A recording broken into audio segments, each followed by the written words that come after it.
All right, so we are now officially live for another AGM Marketing Money-Making Workshop. Let's go. Okay, so I know people are still showing up over here, but our culture at AGM starts on time. It's 6:15 p.m. Eastern Time. Just so you know, for the future workshops, we start at 6:15 every single time. And if you're not here on time, you're going to miss out because today we got great content. Today, we have a special guest speaker who's a very, very close friend of mine, somebody that I appreciate an enormous amount, and I have been seeing he's been a speaker for way longer than I have. I have been seeing him on stage for a very long time and speaking in regards to businesses like nobody else out there, how to structure, how to organize, how to succeed, how to scale, putting systems in place, how to get yourself in a position that you can be the actual CEO instead of you micromanaging every single part of your organization. A lot of value that I've gotten from him over the years, but my relationship with him has gone beyond that. He's become a friend of mine over the years also, and AGM Marketing ourselves here, we have actually been able to use him for a lot of different things. His company, he is the CEO of a company called Studio 98. They do a lot of things. They're in the middle of a rebranding right now, but they helped us out several years ago to build our website. That is still our website today. If you go to agmagency.com, that website was built by him and his company. Not only that, they later on, we hired the companies so they can build for us a CRM. We have our own custom-built customer relations management software over here, which was an incredible machine, something that they still do today for a lot of companies, and they're the ones that build this out. So you're talking about a person that has an enormous amount of knowledge in the area of business, and you want to listen to this presentation today. I just went over what he's going to be covering today, and pay attention, get ready to have your notes. Thank you for joining the stream. Thank you for being here in person with us. We got people on Facebook and YouTube. You guys that are streaming this presentation today, I'm going to be checking your comments on YouTube and on Facebook. If you have any questions for Rafi or for myself, I'm going to make sure that he gets them and we can answer your questions here during the stream. So again, thank you for being with us tonight. Without further ado, let's bring to the stage Mr. Rafferty Pendery. Thank you. Thank you, my friend. It's amazing, actually, to be able to have Manuel be a friend of mine and somebody that I get to work with. I consider myself very fortunate and lucky. And you know, I'll kind of share some stories as we do this. I'm pretty conversational as a person. So, you know, if you guys have questions, feel free to, you know, just let me know you have a question. You raise your hand or whatever. And then, you know, soon I'll make sure to answer questions as we go, right? So, who am I? Raffi Pendery. Woo, yay.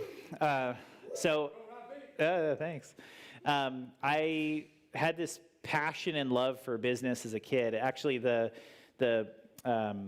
when I was about 11 years old, I saw these other guys who, I was really into skateboarding at the time. There was this other group of kids who had a family who were a little more rich than me and my family. And they had this clothing company that the kids got to start. And I said, man, I'd love to be able to do that. You know, like how do you do that? And so it was, you know, relatively simple. I said, okay, I want to get a t-shirt. You know, I want to make a t-shirt. So I found a person who could draw.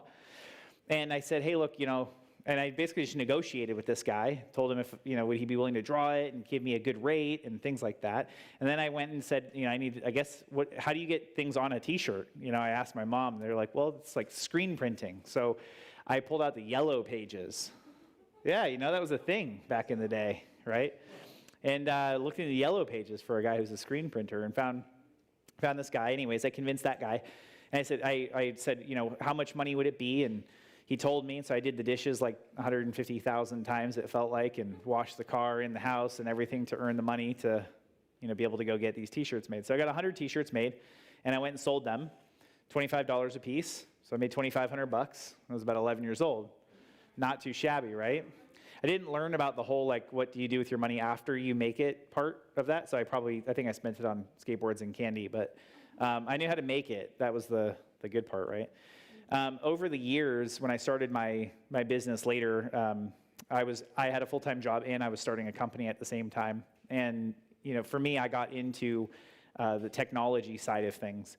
And as I was doing that, I started to try to build this company. What I noticed is that pretty much all that happened was it got more and more hours of the day for myself that I spent working, and I didn't necessarily make more money. I just worked more hours. And so I had gotten to a point where I was working about 20 hours a day, and I was broke. I mean, basically, we lived on like $1,000 a month, me and my wife, for like a while. So somehow I didn't even figure out how to translate 20 hours into more money, which is really not great. And at a certain point, I had to figure, I was really looking at this going, how do I need to do something different than what I'm doing, because what I'm doing is not getting me where I want to go. And that was when I really started to dive into organizational side of things. How do you really get people to work and produce and work well together, and how does this work? And so we shifted. I did a lot of things backwards, basically, was the answer. The long story short, I had been doing a lot of things backwards. So I started spending more time in being more strategic about my actions, being smarter, not just working harder, but working smarter, because I was willing to work hard. That I proved. Working 20 hours a day, it's a lot. I fell asleep on my keyboard. I used to bring my laptop on dates, when I was getting my business going. Bring my laptop on a date. Can you imagine that? Like, candlelit dinner and a laptop. It's pretty romantic, And yeah, it's unbelievable that my wife had stayed with me. It was amazing because I was really taking the hardest route I could. So fast forward a number of years, and I really started doing things the right way. I started to get things worked out. I studied, I trained, I practiced, and I was able to build up multiple companies. They're 7-figure businesses. I sold companies. I bought companies now, and right now he mentioned we're doing a rebranding. It's because I ended up with several different companies, and I kind of merged them all into one. And we're actually going through changing the communication of what we do right now, which is something I'll cover actually in this presentation in a little bit. That happens sometimes as your company continues to grow and evolve, and sometimes you have to step back and look at what do we do today? How do we best communicate that? Because sometimes it just, you add to it, and when you step back, you're like, oh, we do something pretty different. So if I was going to say today, what do we do? It's consulting, and we do software and help people with implementation of that. Those would be kind of the big areas. We do marketing, but our drive and our big piece is consulting and software, and how do you work out the processes to make things grow, and then software is just a tool to help you do that. So some people get obsessed about the software. To me, software is not the end goal. Software is just a tool to help you, right? So in having gone through this, I've been able to actually do a lot of seminars with a lot of different people. I flew 2019. I flew 140,000 miles doing seminars. I've been flown and done seminars all over the place. And so the cool part for me, the part I actually like about that, is that I've been able to work with people with all sorts of sizes of businesses and different phases of life. And for me, that's exciting because my actual goal in life is to help people. That's what I love to do. It's what I wake up every day doing. If I'm doing that, then I'm heading in the right direction. If I'm not helping people, well, then I'm just very sad. But Rafi, pre-COVID, you were flying a lot, but post-COVID, you were streaming a lot. I was streaming a lot. So you probably did more seminars in 2020 and 2021 than you did before. I did more. And then now it's both, basically. So it's interesting. So we're going to go over things related to sales today, but I'm going to talk about it from a different perspective than what a lot of people look at sales as. So I'm talking about it really from the increasing sales through organizational activities. It's probably not what people think. Like if you're going to do a seminar on how to increase sales, probably think like, how do you sell more? And, what is a sales tactic? And how do you handle objections for people? And, these kinds of things. There's actually some organizational things, like how do you actually, what should you be selling and how should you be doing it? That's the angle that I'd like to take with you today. So does that make sense so far? Is that cool? Okay. Awesome. So the organizational actions will depend on the stage of the business that people are in. And there's several different, very distinctly different stages that companies could be in. So we're going to talk about this one for a few minutes here, actually. A startup. So a brand new business just starting out, or a person who has an idea for a business. And what's interesting is, just out of curiosity, who here would say you're probably in the startup category? Startup? Okay, cool. Yeah, okay, Manuel. Anyways, put your hand down. All right.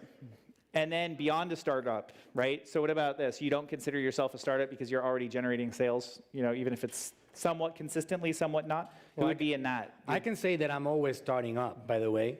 That's something that I realized the other day. Like when Rafi's talking, I want to learn from him because you don't know what you don't know. Like it's a never-ending process. I like to describe, I talked to some of our executives the other day, it's incredible. Once you start understanding what's out there and the information that's available, you start opening up the door to expansion. I'm still a baby, and we're always launching new products and new brands, so I'm honestly always in startup mode.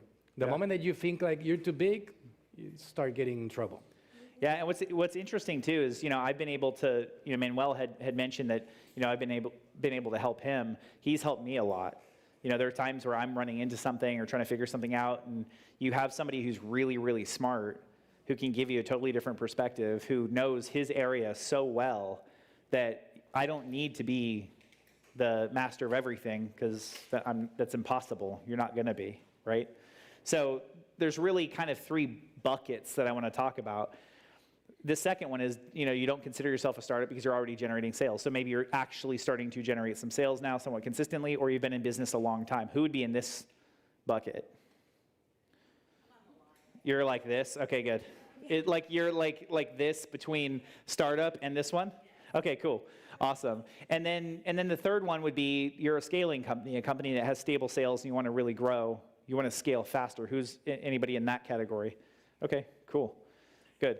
Yeah, because there was a difference. When I said startup, I looked at how many hands there were that went up, and then I said the second bracket. So did I use a bracket that or is there something I'm missing? Because the number of hands didn't match exactly.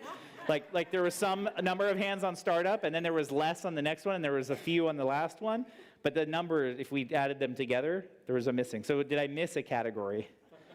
Okay, cool. That's fine. So that's okay. And just by the way, when I have you raise your hand, that doesn't mean I'm automatically going to call you out or like ask you questions or put you on the spot, okay? So don't worry about it. You can always raise your hand, feel comfortable doing that. Okay, so first off, I want to talk about this one here. Boop, boop. And look at this. He gave me the remote that requires no IQ, and I was going backwards. Here we go. Okay, good. So startup. So this is for a brand new business just starting out. I get asked a lot about marketing if you're a new company or you have an idea for a product. And sometimes people will come to me and say, look, I have this idea for a product, and what do you do now? And they tell me they have a business, they like work for a company, and then they have this idea for a product. Or they're brand new, they made a couple sales here and there, and they want to start doing marketing.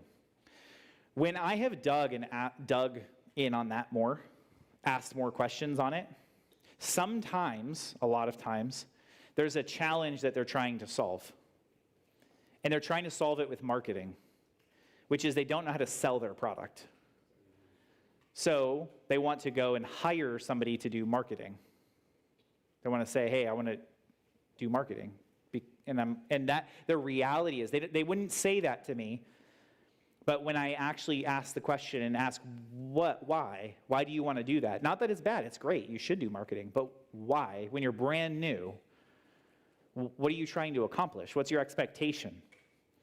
And there's this misconception that happens sometimes that you're going to go and spend like, $300 and then you're going to turn into Amazon.com. Okay, quick, sorry, spoiler alert, it costs more than $300 to become Amazon, okay? But the main point being, if you're going to start something new and you want to go and hire somebody to do marketing, what are they supposed to tell people to get them to sign up? If you don't even know how to sell it, what are they supposed to say? Yeah, what you do, but if you don't know what you do, then how are they supposed to know what you do? Like, are they telepathic? Like, seriously, what do we expect of a marketing company to be able to help us if we don't know what to do? And by the way, the term confront, I all use that term accidentally sometimes in here, and I'll say it, so I just want to make sure I define it for you. The term confront's not like go punch somebody in the face, like I'm mad at him, so I'm going to go confront him. It's to face something, okay? So you're going to face something. Just look at it, be there, right? So the reason I say that is sometimes people will not want to confront selling, so they try to overcome that with marketing, but they don't know how to sell their product. And so when somebody begins a business, they're in that startup mode, my recommendation always is go make sales. The other thing that happens as a startup, and we fall in love with our businesses. I'm sure you guys have heard videos of people talk about it, business experts say don't fall in love with your product or don't fall in love with your business. Have you heard that concept before? Don't fall in love with it. I mean, look, I am in love with my business, so I've completely failed at what those guys say. Don't fall in love with it. I love what I do. But somebody says that, and here's what I would say, what I believe the actual intention is, not to not fall in love with your company, not to not fall in love with your product. Don't fall in love with a concept of what it is that you don't know if that's what it is, right? It's theoretical. If you haven't gone and sold somebody, it's theory. It's not actual real life. I want to add something to that concept. Yeah, go for it. Because a lot of you guys are just getting started with this business idea. Just for curiosity purposes, who has a product or brand that they want to launch it? Product or service they want to launch, okay? Okay, good. So service they want to launch. Raise your hand. Service, okay, a few of you. Who has a product that wants to launch? Only products, a brand, okay?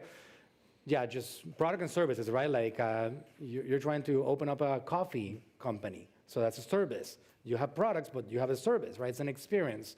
Some of you guys have great services that you are offering. Arts, etc., are also products. So anyways, to Rafi's point, which I'm 100% in agreement with, if you have a product, don't invest money on marketing. Don't come to hire our company unless you have sold at least 100 of these products around you to your friends and family, right? So you're never too busy to. Recently, I had an experience with a person that's launching a brand, and we're helping this person launch a brand. There was another person that reached out. I'm not going to name specifics here, but another person reached out. Hey, I want to buy your products because I'm trying to find. I'm trying to find a good gift for mothers that work on my company. And this other person said, I'm too busy because I'm about to launch on the internet. And I'm sorry, I can't focus on that right now. Let's talk about this afterwards. For me, I would be immediately saying, what's your address? Where do I meet you? Yep. When and where? I feel honored that you want to consider my brand to be put in front of people, even though nobody else has bought it yet. So you're never too big or too special to go door-to-door knocking, one by one. Like people, you got to prove the concept of people wanting your product before you. It's like that journey, right? Like it's part of that process to make your brand become what it is today. I can go back to like Natural Sim does a lot of revenue right now every year. What you guys don't know is the backstory of my father.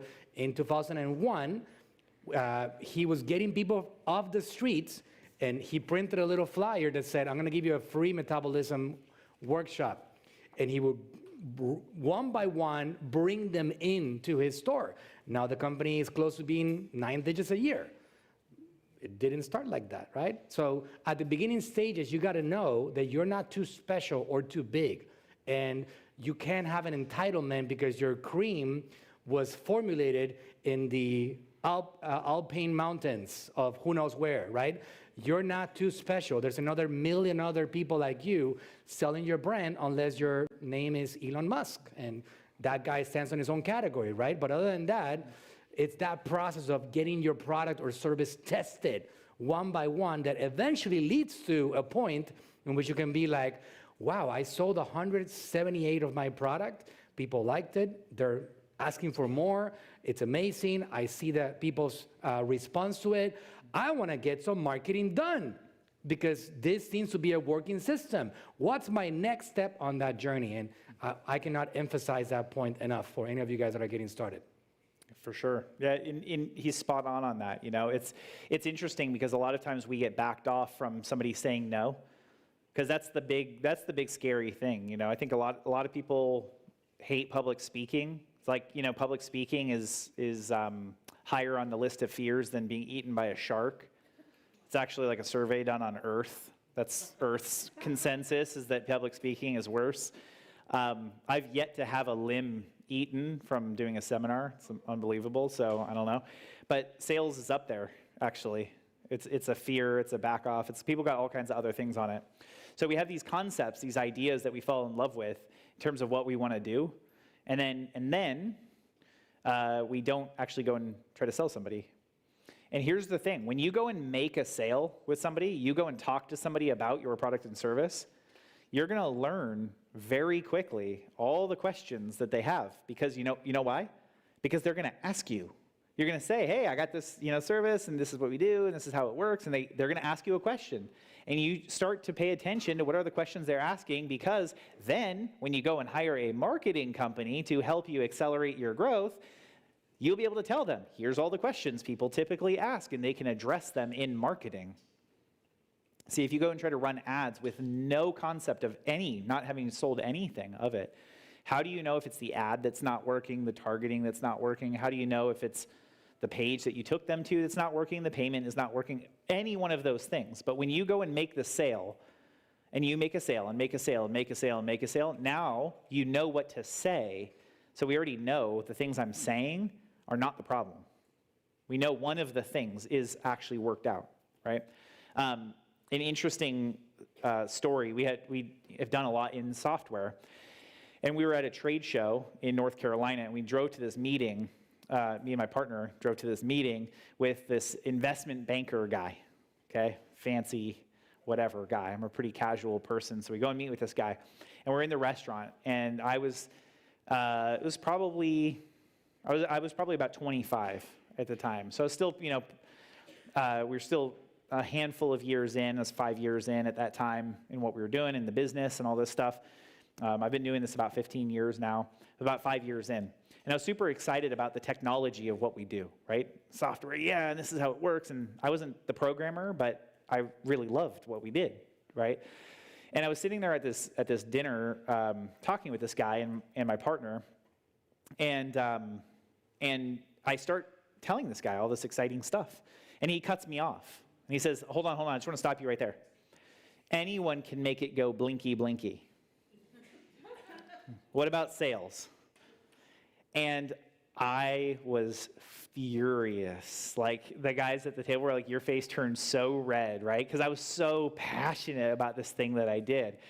So somehow I make it through the meeting without totally killing this guy. And then I walk outside, and as soon as the doors open, my partner and one of the other guys that was with us, all they say is blinky, blinky. And I was like, I'm going to kill both of you. This is like, no.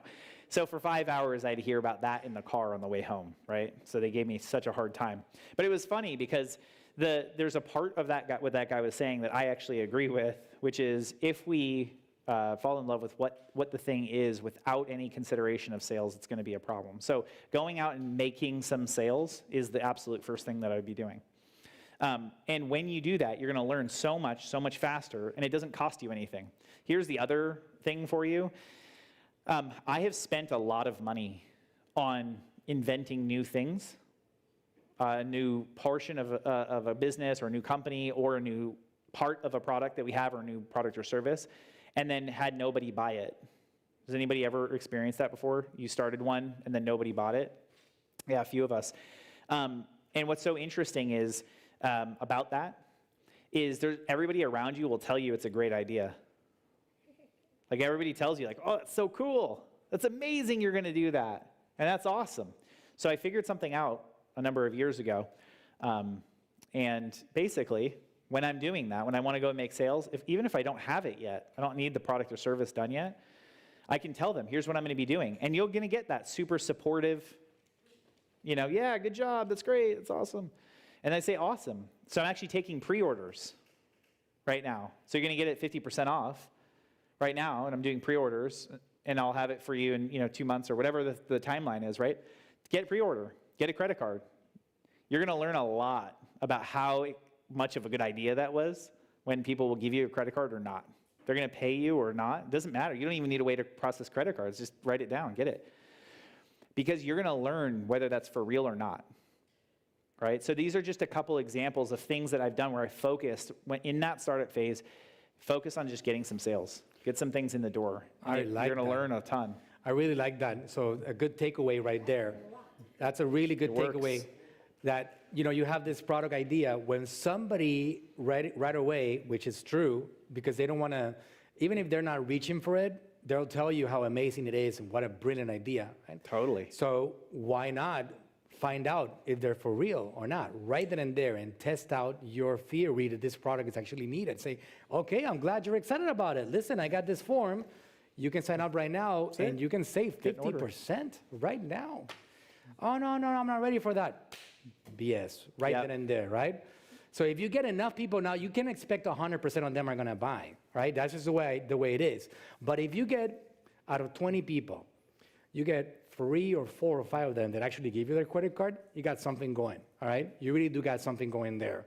On a website, traditionally, if you send people that don't know your brand yet to that website, if you get one person to buy your product out of 100, you're pretty much average, just so you know.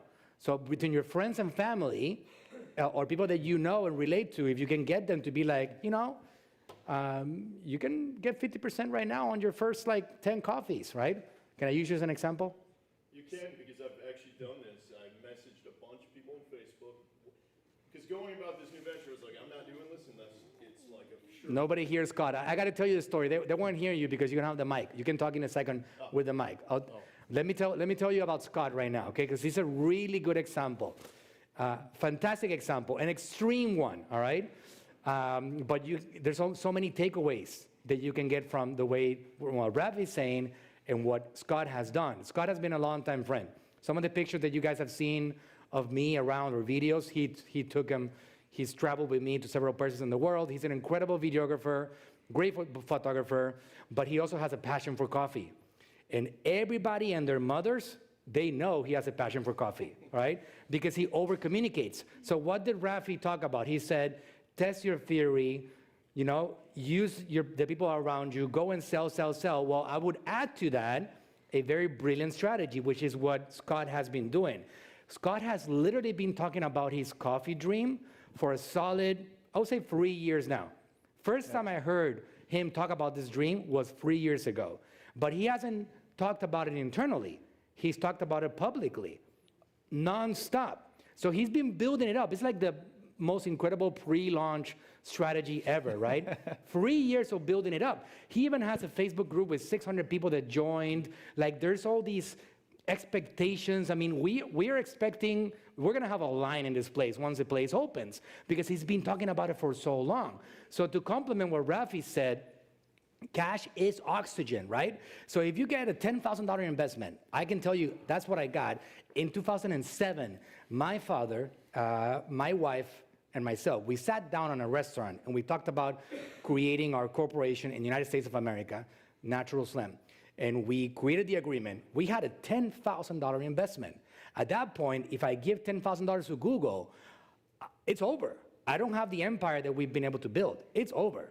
We went door to door. My wife and I, and some of you guys remember Jorge, Ernesto, Ollie, New Year's Eve. My wife and I are celebrating. We give each other a kiss. Right then and there, we said, guys, we got to go. We started putting flyers on every single vehicle for 2 hours, right? Cash is oxygen at the beginning. You're not ready to put your money to work. You're not ready to buy a Facebook ad. You're not ready to boost a post. You're not ready to do a Google ad. You're not ready to buy an email list. You're not doing any of that at the beginning stages. You're doing what Rafi suggested and what Scott has been doing for a few years, all right, which is using the incredible power of these communication platforms that allow you to use them for free without having to use your oxygen. You go to Facebook, you post every single day. You go to TikTok, you go viral if you have the good enough content. You go to YouTube, you can open up a YouTube channel for free. All these platforms don't cost you any money, and you use them all day long. All you gotta have is an active cell phone signal.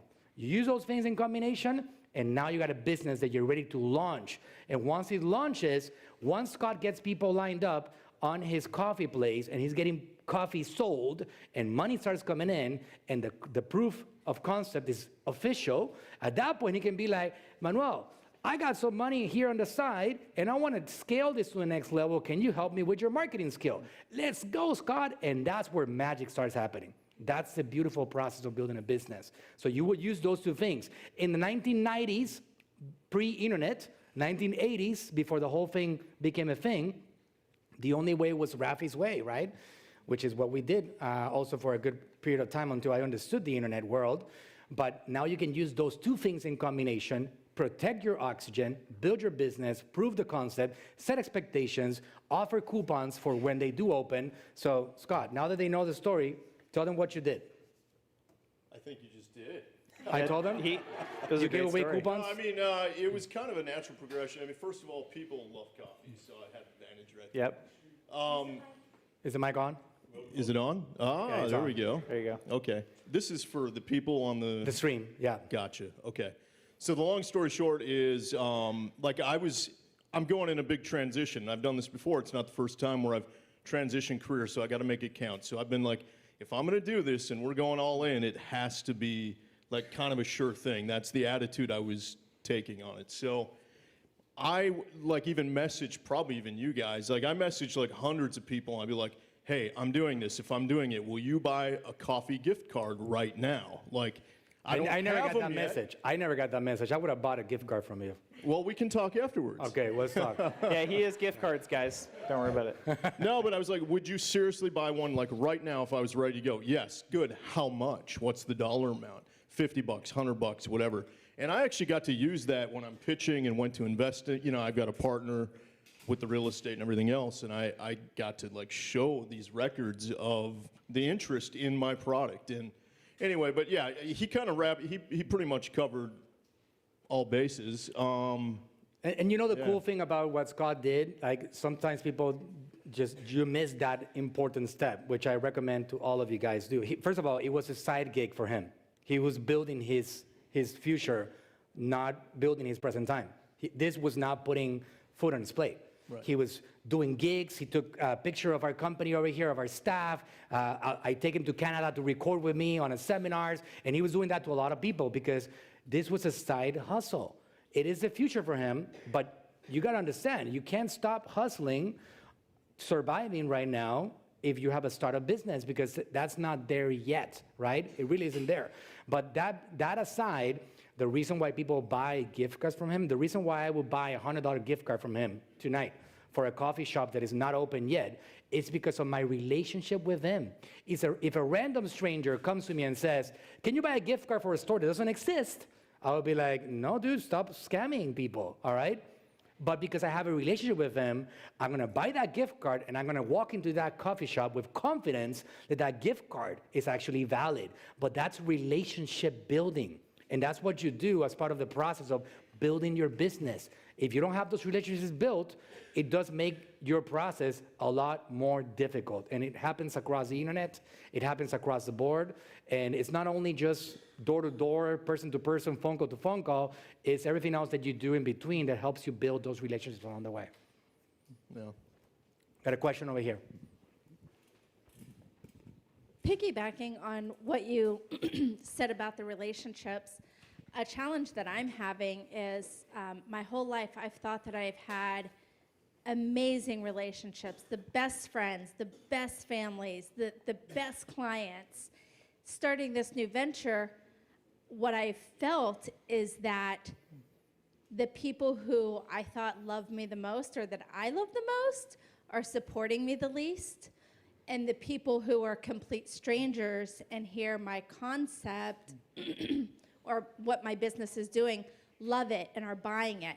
But I've been in this like hole because I'm like, why aren't the people who I have supported my entire life supporting me now? I got the question, and the best person in this entire building to answer that question is standing on stage. I can answer that one for you because it is amazing what you learn in that kind of setting, right? You have people that you've supported for a long time. And I would say there's two sides to that. It's very easy, and I've heard business gurus say, oh, well then get new people and just throw them out the window. But see, it doesn't mean that that person's a bad person. But it could mean that that person that you want to get support from is not the type of person who would do what you're doing. Right? Going out and starting your own thing, you have to be brave to do that. You know, there's not the same safety net that you have if you have a job. And that's not that one is better than the other or one is wrong or different. Like the people who work for me, I consider myself, I work with them, and I'm not better than any one of them. I'm not. I wear a different hat. I wear a different role in the company. There are some people who will make that jump, and there are people who will never make that jump. And that's okay. And there's far more who never will than who do. And how do you know that? Because you just look at the math. How many employers are there versus employees? That's it. It's simple math. There are far more people who will work for another person than go and start their own thing. So I think there's two sides just to consider on it. Sometimes you do learn about the people you have surrounded and maybe surround yourself with some other people. You know, family we're born with. We got to work with that. Sometimes our friends, we have a little more say over that side, right? So for me, I really focus on spending my time with people who are good people who, you know, are supportive. But honestly, sometimes people telling me no or telling me I have a horrible idea is actually helpful too. Because it's very easy to just get the yes, yes, yes, yes, yes part. And then they're saying everybody's going yes, yes, yes, and not realizing that I'm just running right off the edge of a cliff.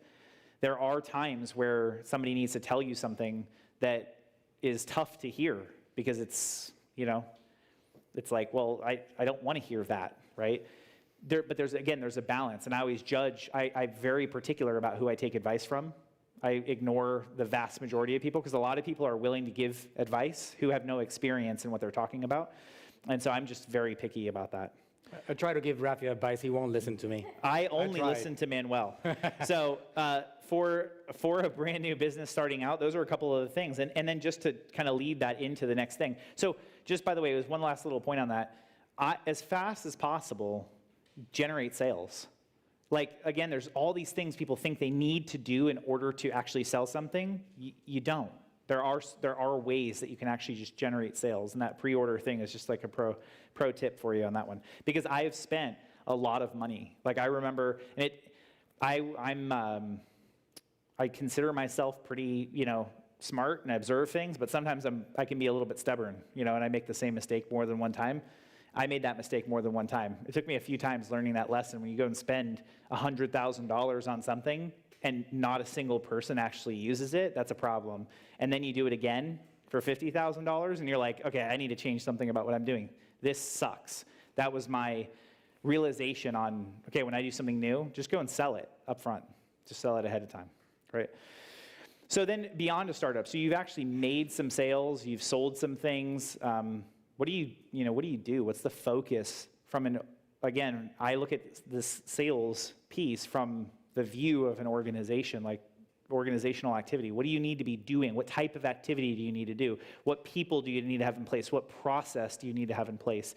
And a very simple one, look back at the sales that you've done and see who the best and easiest people were that you sold. I mean, that was one of the things that we did. And I remember very clearly doing services for companies at that time. I looked back at, out of the sales we had made, we took the last 30 sales that we had made, and I looked at what's the type of business, what's the size of business, and we were doing services for businesses. So this is what I was just looking at. Who's my customer? Who's my public? Who when I sell, did I just sell and it was, you know, that it worked, right? So out of the sales that I made at that time for the way the company was structured at the time, I remember it very clearly. It was 28 sales that we looked at. And out of 28, 2 were marketing directors. And I was trying to figure out what's common amongst these. And it's all kinds of sizes of businesses for us. It was pretty wide range in different industries. So it was like hard to figure out. And then I went, what's the position of the person that we sold? Because I was looking for what's common about the people that we actually sold. And the part that was common, I looked at the position of the person, and they were a marketing director. These 2 sales that I made were a marketing director. And 26 were a business owner.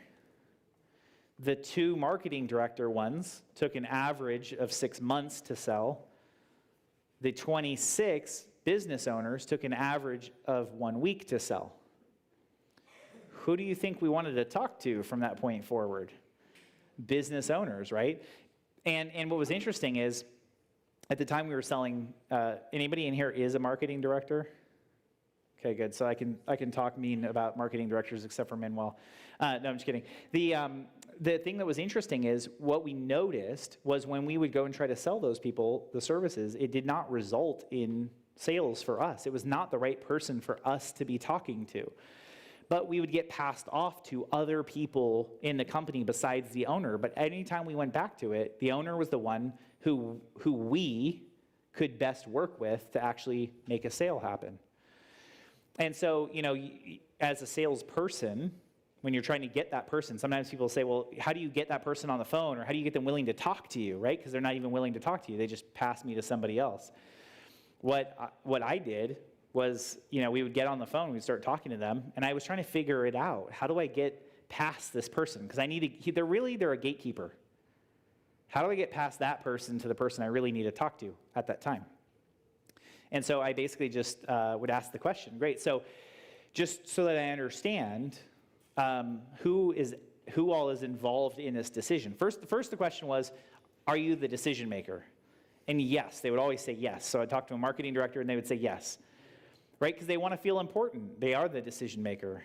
Okay, so then I would say, who else is involved in the decision? Right, the next call I'd get on, who else is involved in the decision?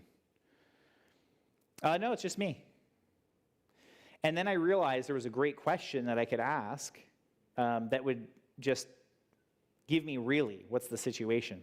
I would say, oh, okay, great, that's so awesome. So if you like what you hear today, you can sign the contract and give me the credit card for the payment so that we can get started on this call, right? Well, there is one other person. Okay, cool. So let's get everybody involved in who needs to be on this call.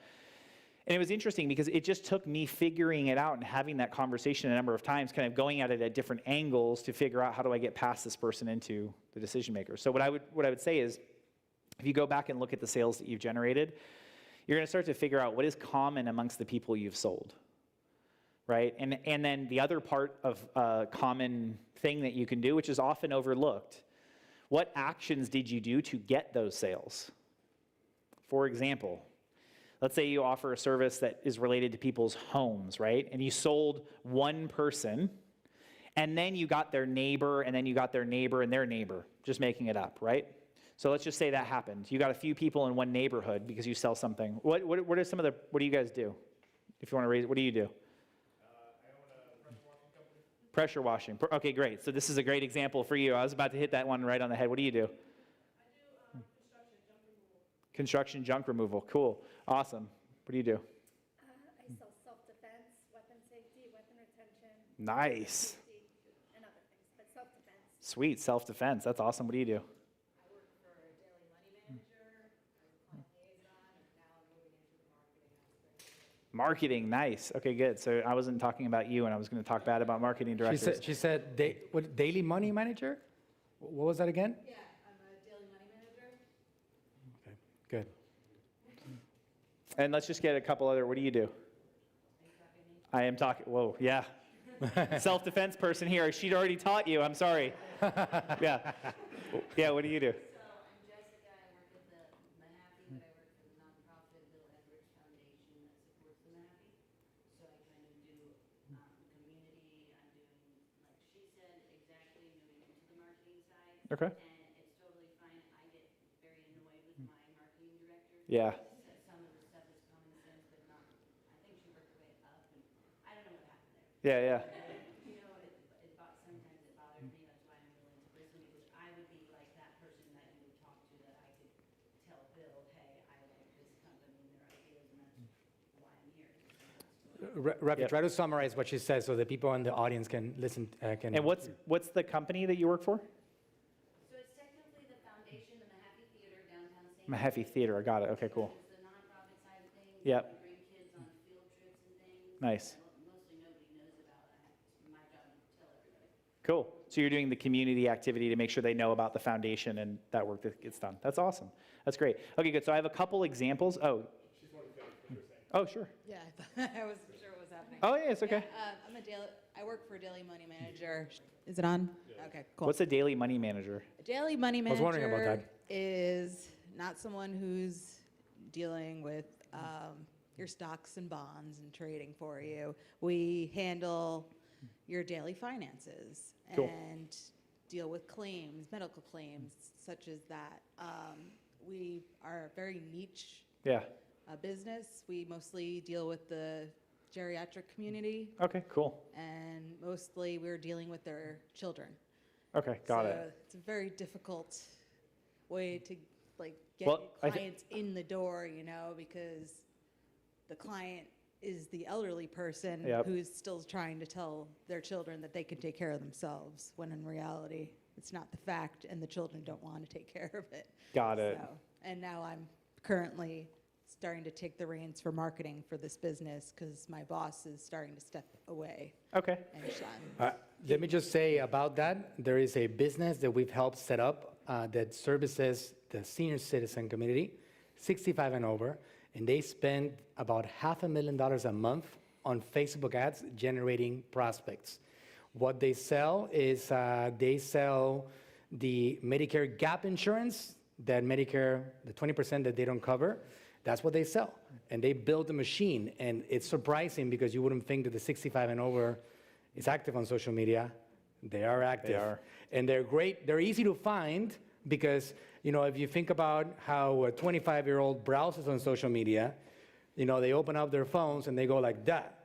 Whoa, hey, yay, yay, fast, right? The 65 is going to be like, oh, wow, right? So it's easier to capture their attention. Just wanted to jump in and mention that there's an opportunity, incredible. My grandma is 91 years old. She's liking my posts. She's engaging. She's amazing. So the community is there. You can enlighten them on what you do to service them and help them. Now that I'm starting to take the reins, Yeah. it's going to be Yeah. run a lot differently because Yeah. Ann just never wanted to be involved in it, so she hired outside help Yeah, before it was time. it happens. And it's interesting, there's a good balance between, sure, there's stuff you're going to do internally, there's stuff you'll do internally, but there's a huge benefit for having expertise that's well beyond simply just trying to do our best managing it, right? So there's a good balance between both, which I'll actually get into in a minute. So we had a couple different examples. We had pressure washing, we had a couple different things that we were talking about on the money managing side and all of this, right? So we look at who it is that we've successfully sold. Okay, we look at what's common about them. And then the other part you can look at is how did you get that initial business? So for example, you get one person in a neighborhood and they see your truck there parked outside. If you have your phone number and all your stuff on the outside of the truck, a lot of times, that happens with neighborhoods, just amazingly. Or you go around to all the neighbors and say, hey, I'm working on these guys. While I'm here, I can go ahead and take care of your pressure washing, things like that. I'm just giving an example, right? But the point also to look at, how did you get the first one in the neighborhood, right? So let's say you got these other people, that's fine, but how did you get that first one? And it's the same thing in referrals that you've gotten in anything. It could be a neighborhood or it could be businesses. I got this business and then I got his friend and his friend and his friend and his friend, but don't forget to look at how did you get the first one, right? Because I want to get more of those. And you'll find it's interesting, there was some activity, some action that you did that led to getting that first one. Just look at that as part of the whole picture. And just as a simple example, I was doing a seminar, and there was about 300 people there. And I was talking about hiring salespeople, and I love salespeople. I think they're amazing and hilarious and just fascinating group of people, right? And I was talking about, hiring these salespeople, and this guy said, well, I tried hiring salespeople, it doesn't work. And and he yelled it out at the back of the room, and then the guy wouldn't give up, right? He was like, that doesn't work. Ah. And I was like, I'm good with hecklers. I'm cool with it. It's totally fine. So I was like, look, hold on. Here's what I'm going to do.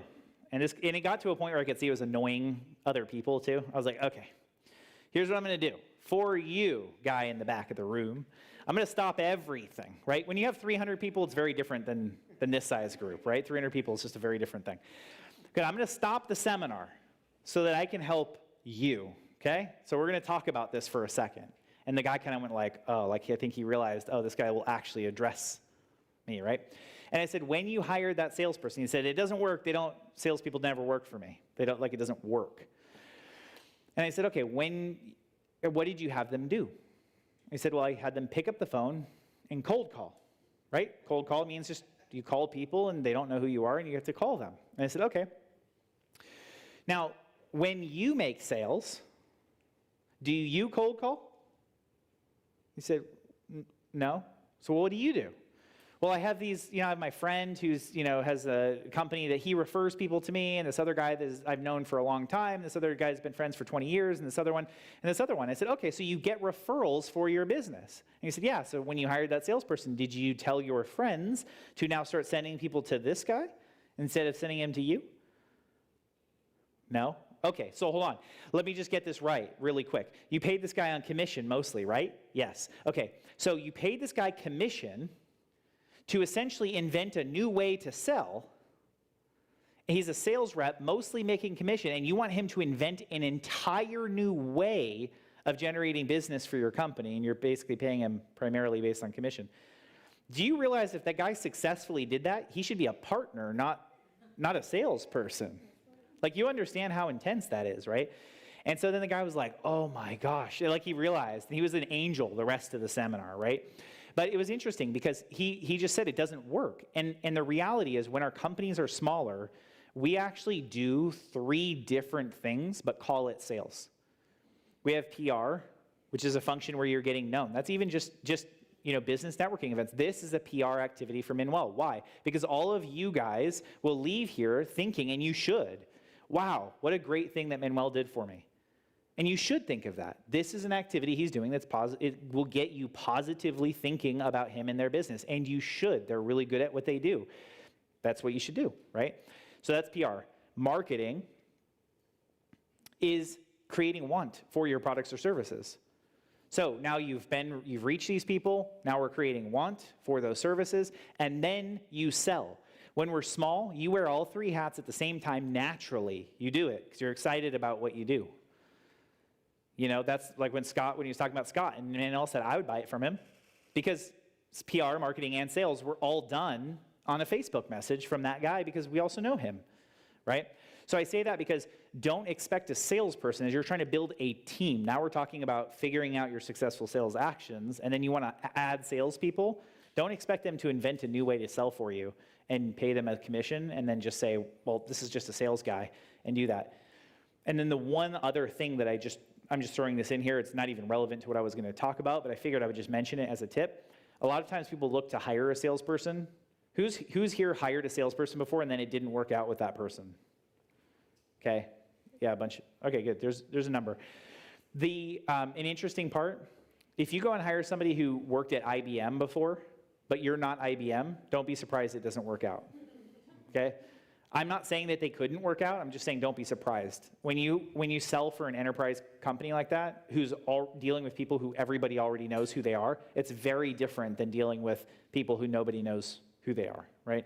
So the main things that I'm looking for on that side are people who have good control, good communication. It's the guy who will knock on my door again. They're annoying. They don't go away. They're interested in an interview. I'd like to interview with your business. Boom, and they're following up. If I get a resume, an application, which we get them all the time, we get an application from a salesperson one time, delete. They start by selling themselves. Totally. Delete. I just delete it. I mean, our guys just file it. I'm not saying literally delete, but pretty much, right? It's just that. That's it. Cool.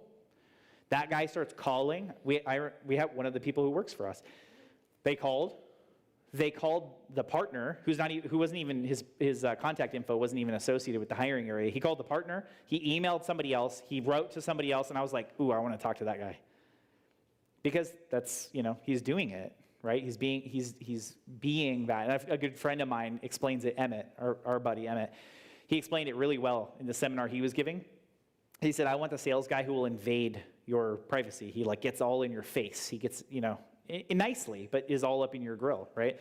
He's like, he wants the guy who will knock on your front door. You open the front door. He walks into your house, goes into your kitchen, opens your fridge, and drinks directly from your milk carton. That's the guy he wants for sales. Hired. You're Okay? hired. Totally. You do that, you're hired. Okay, kind of joking, but you get the idea, right? Okay, you had a question? Yeah, well, not a question per se, more of a quick story, because you mentioned something about seeing somebody's truck. Yeah. So that's how I met this beautiful person right here. I was going to the gym one morning a few months ago, and I saw her truck. And her truck is very unique, and her name is Hot Mama's Holland. She has this beautiful logo, right? So I saw her name, I saw her truck, I called the number, and we literally had a 30-minute discussion from the moment I called her all the way until I got to the gym. And then that next day, when I was talking to her, I invited her to a networking event that was that next day, and she came, and she became a client of mine. I do credit card processing. Oh, there you go. Yeah, and I happen to be the Michael Jordan of connectors, so I always like to try to help my clients get business if I can. Yeah. But and here's the crazy thing, Rafferty. We talked about that in a meeting that we had for the team a few days before, where my boss said, hey, if you're at a red light and you see a truck and you see a phone number for business, call them, start talking to them. That's exactly what I did with Ashley, and we had an instant connection. She came to a networking event the next day, and she became a client of mine. And awesome. So that's just something to prove that, seeing something like that on the road at a red light, you could get business that way. Totally. Yeah, totally. 100%. Say he has customers, maybe realtors or something like that I could help. We feed off each other too. So Yep. it's sales, generating sales, so it's definitely meet and greet, and then, it's like you have a lifeline, friend too. So it's really cool. That's awesome. Yeah, it's a perfect example. And getting business through relationships has been one of the most successful ways that we have gotten business. The wild part is a lot of people are afraid of somebody saying no to you so that you don't actually want to go and sell, right?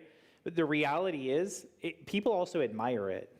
They admire the people who are just out there making stuff happen, getting stuff done. They admire that. And the reality is, who cares? If somebody thinks you're weird because you're trying to sell people all the time, who cares? I mean, there's plenty of people in my life who think I'm weird, so there you go.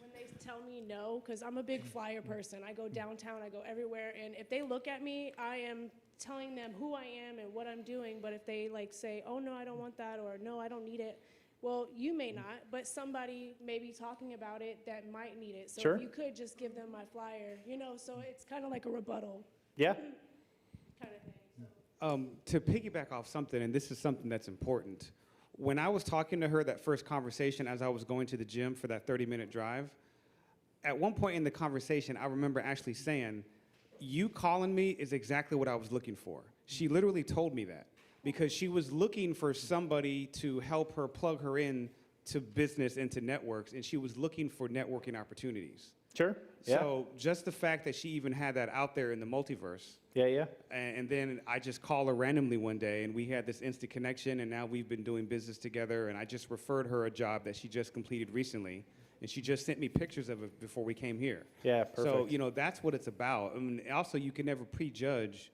who your clients are going to be. Yeah. Because I wasn't planning on meeting her at a red light. Yep.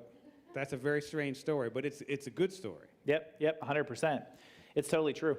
And then, so now that you figured out, that kind of leads us to something that relates to this kind of stage and then the next stage as well, but it relates to both. I very successfully, one of the biggest ways that we've generated business is referrals. But you go, well, referrals, they just happen or they don't. And I'm talking about how you make referrals happen, okay? So what I look for is when you know who your customer base is, you go, look, I want more of this person. I can get more of that person. You can start to look for other companies who deliver products or services non-competitive to you to the same customer base that you do. I'll give you an example. We had a software product that we had developed, we created for a particular industry. It had to do with MLM, multi-level marketing, network marketing companies. But we were working for the corporate, the actual main companies, right? And we had developed one thing, and I only had one customer. But I wanted more of that customer. So when we had done that, we had done work with this other software company, totally different. It had to do with commissions, tracking all their commissions. So I basically we got a relationship with that company and started actually doing work with them. That went really, really well. They started getting us more clients, et cetera, et cetera. I did the same thing in retail. We did some stuff in the retail industry for shops, physical shops. We did the same exact thing.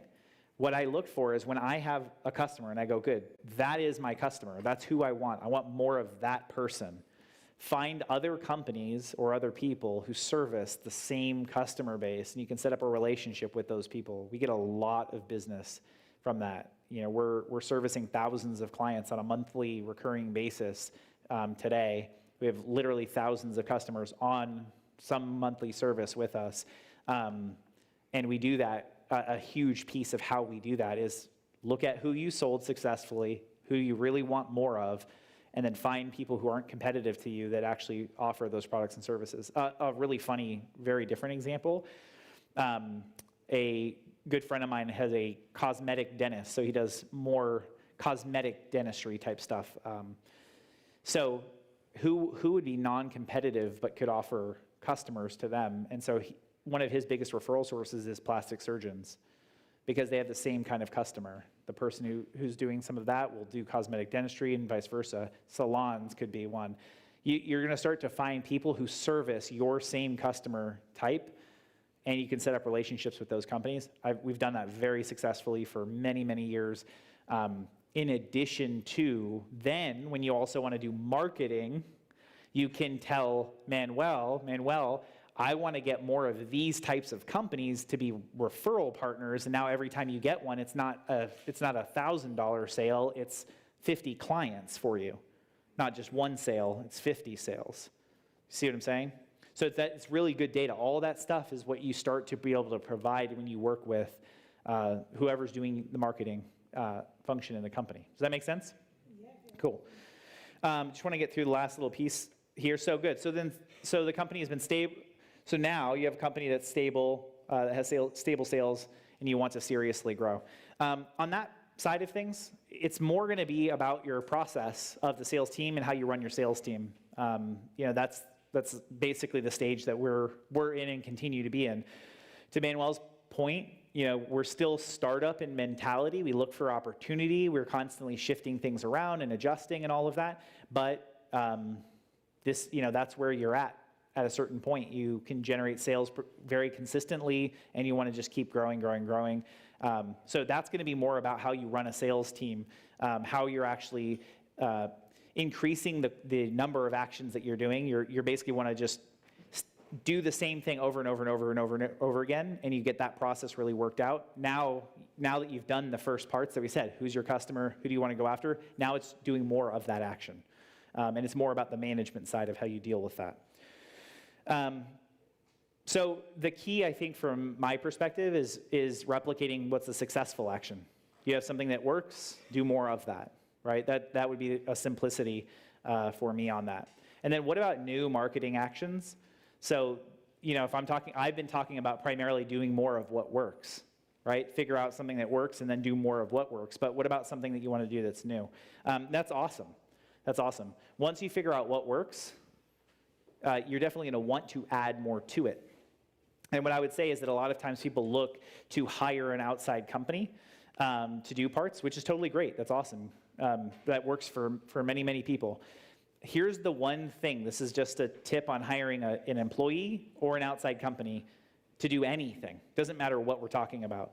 Make sure they can explain to you how it works, what it is that you're hiring them to do. Make sure they can explain to you how that works. People who are truly professional, who really know what they're talking about, can explain things simply. They can explain things simply. people who sound complicated and it's like this voodoo and it's this magical, mysterious whatever, they definitely don't know what they're talking about. I'm not saying that people who can explain it simply always do know, but if somebody is complicated about it, you know, we run into it in marketing. Manuel and I met plenty of guys who own agencies and other things, and you start talking to them and they're like, well, there's this thing and the cloud and the this and the that and this other thing, and you're like, I don't even know what that guy just said. Those would be the people I would turn away from immediately. When somebody can explain it to you simply, okay, at least they have a concept, right? So in summary, just the last little piece here, consistency on your marketing, your marketing and sales actions, it's going to be about being consistent. You have to be doing it all the time. You just keep the action in, keep it being done. Make sure you have somebody who's actually working on this all the time for you or with you. Consistency is going to be what builds an organization. Yeah, I know. It's a tough one sometimes, right? Yeah, she's laughing in the back. Yeah, it is consistency. Because if you don't do it consistently, guys, you're going to have this wild swing. And basically all that happens is you're sell, sell, sell, deliver, deliver, deliver, sell, sell, sell, deliver, deliver, deliver. And you're never going to build anything that's actually large and growing as a result of that. That's right. No random actions. You get a strategy in place and you start getting it executed, and you don't abandon it until it's become very obvious that it doesn't work. Yep. You look at somebody like one of my top clients for many, many years, Dr. 𝗟𝗡𝗏. This individual, every single Friday at 11 a.m. Eastern time, he will do a live show.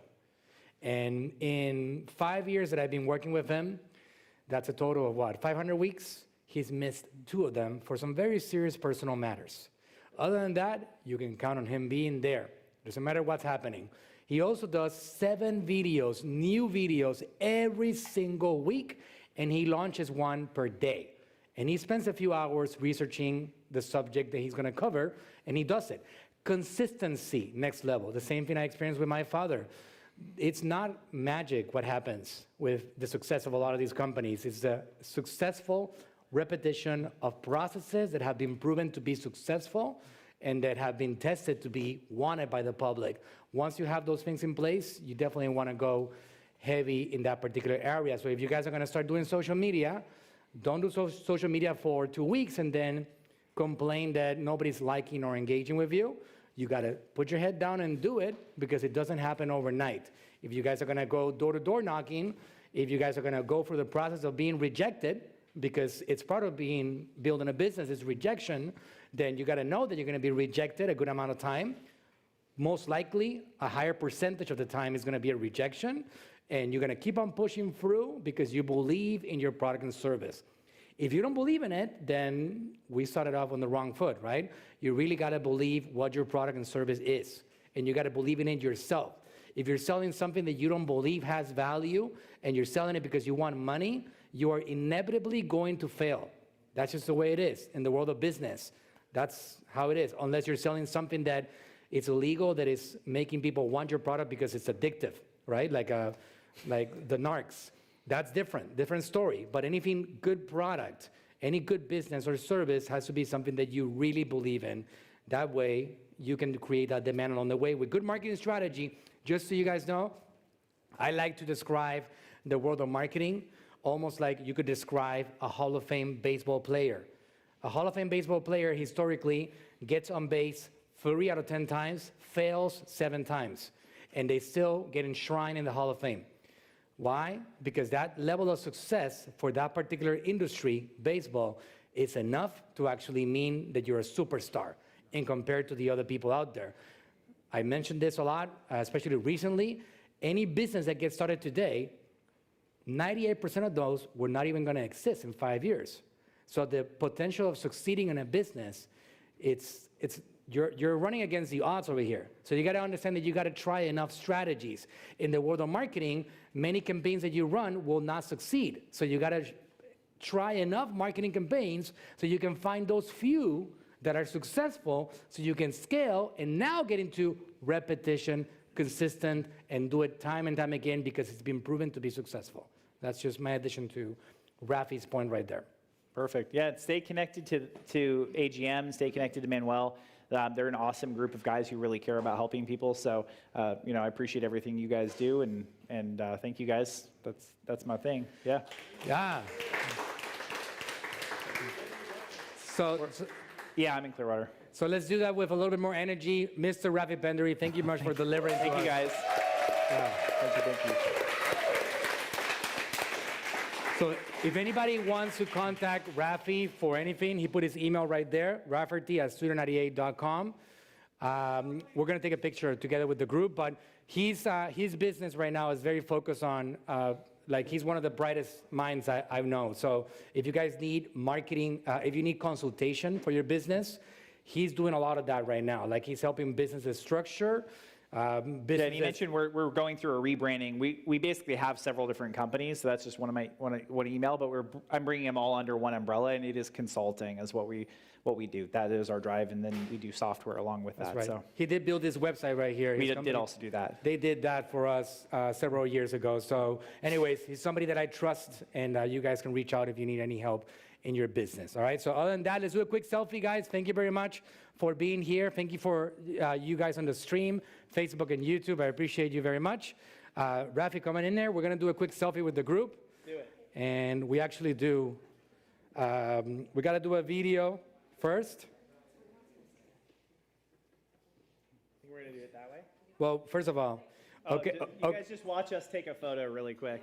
Okay, no, not that one. Okay, No, not this wait, go with the flow, guys, Okay, all I'm right? going with the flow. All right, okay. Go with the flow. Okay, so I just finished a workshop, or he finished a workshop. We finished a workshop. Mr. Rafferty Pendery, and I think it was awesome. What do you guys think? Yeah! All right. All right, guys. You need to come to the next workshop yourself, all right? These are money-making workshops, so don't miss out, all right? Okay, now picture. Consistency, guys. I just want to acknowledge the consistency. This guy does that all the time. All the time. We publish just so you guys know what it takes, right? So I have an Inc. 5000 company now. We're good at what we do. We have, on average, posted on social media on the free platforms 300 times a week for the last 5 years of our lives, all right? 300 times a week. Consistency. Rain, shine, no matter what happens, I have just been doing it over and over again. And when a new platform presents itself, I jump all over because these are opportunities that we want to take advantage of. All right? Picture. Rafi, this one now for real. Everybody, come on. Yay! Okay, great. Scott? Quick thing, so this was awesome, a lot of theory, but I just wanted, like, as a practical exercise, I was hoping you could check. I sent you a text. You did? Yeah, you should probably check. Let's see what. We got free coupons, $1,000 coupons from Scott Smith for the new coffee place. All right? Look at this. Let's do some free marketing. So he has his PR in place, right? So with me, he has PR in place. So let's go ahead and see what he's doing for us. A special gift for Gabby Suarez, $100 value. Let's go. That's the wife. She's going to be really happy about it. She's followed the journey. Thank you. Guys, you should check out whenever he opens. I don't know when it's going to happen, but when it happens, you will meet me on that grand opening. I promise you. I will be there. All right? Guys, thanks for coming. Love you guys very much. See you next time. All right?